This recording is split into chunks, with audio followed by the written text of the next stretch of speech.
Welcome to everyone. तर पहा मित्रांनो, मी या अगोदरच्या व्हिडिओमध्ये सांगितल्याप्रमाणे या महाराष्ट्रामध्ये कुठलाही निकाल लागू द्या,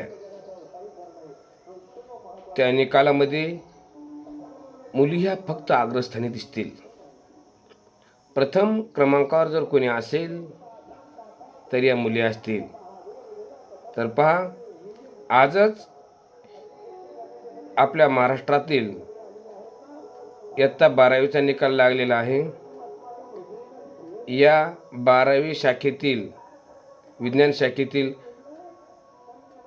मिताली काबरा विदर्भातील विद्यार्थिनी, या विद्यार्थिनीने 99.99% घेऊन महाराष्ट्रात प्रथम क्रमांक पटकावलेला आहे. तसेच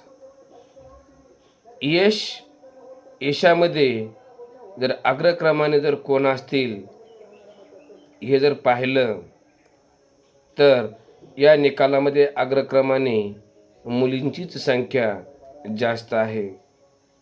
मग मला असं वाटते, जर मुलीचा अभ्यास करत असतील, मुलीच जर चांगल्या क्षेत्रामध्ये जर यशस्वी होत असतील, अग्रेसर असतील, तर मुलं कुठे आहेत आणि काय करत आहेत?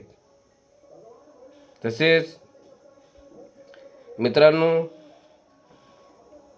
आज जो निकाल लागला आहे त्या निकालामध्ये यशस्वी झालेल्या सर्व मुलींचे हार्दिक स्वागत करून त्यांच्या पुढील वाटचालीस शुभेच्छा देतो.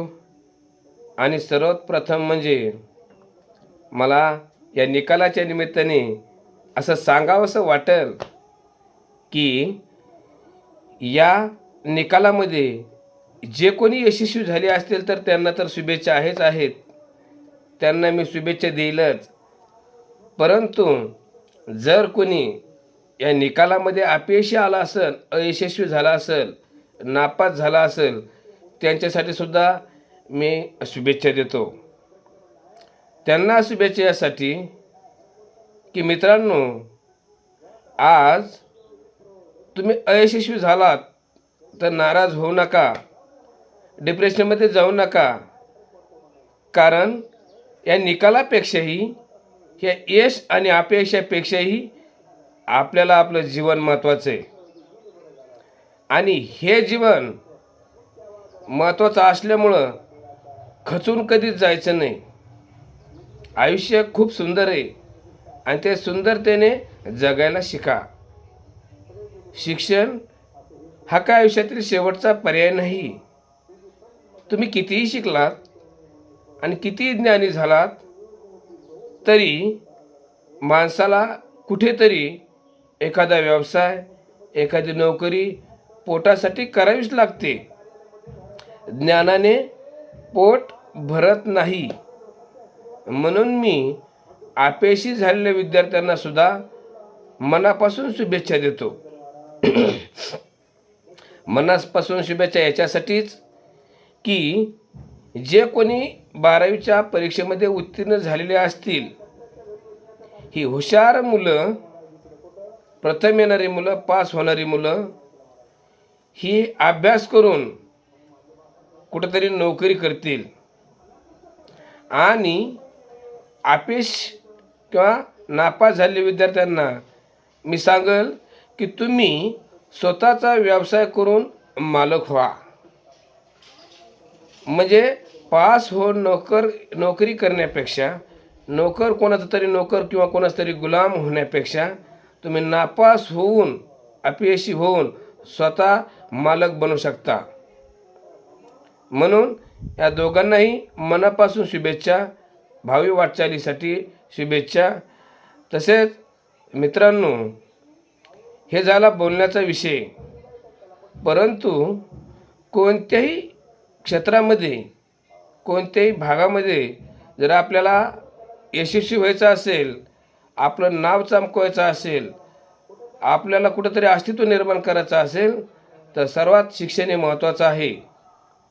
नुसत्या काबाड कष्टाने नुसत्या कष्टाने, काबाड कष्टाने माणूस यशस्वी होतोच.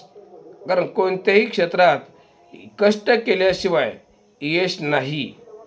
परंतु जे कष्ट आपण कोणतं शारीरिक कष्ट, बौद्धिक कष्ट किंवा मानसिक कष्ट, या कष्टाचे असे अनेक प्रकार आहेत.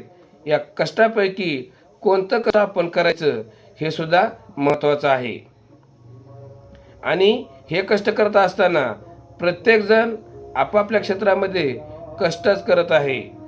परंतु आपल्या ग्रामीण भागामध्ये अशी एक रूढ पडलेली आहे की शारीरिक कष्ट, शेतामधलं कष्ट केलं तरच ते कष्ट, नाही तर बाकीचं कष्ट नाही, बाकीचं फुकट आहे.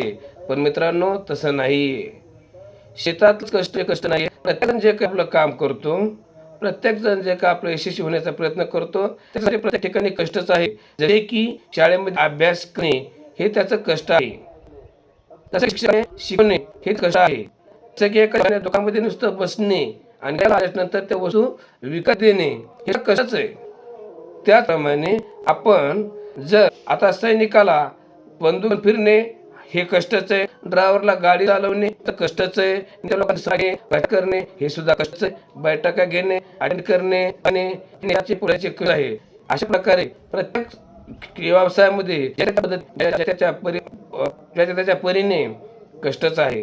म्हणून असं समजू नका या जगामध्ये कोणी फुकट खात आहे. आज या जगामध्ये कोणी कोणाला फुकट खाऊ देत नाही. तरी पण मला एक सांगायचं आहे, फक्त जे काही करायचं असेल ती इमानी कष्ट करून जीवन जगा.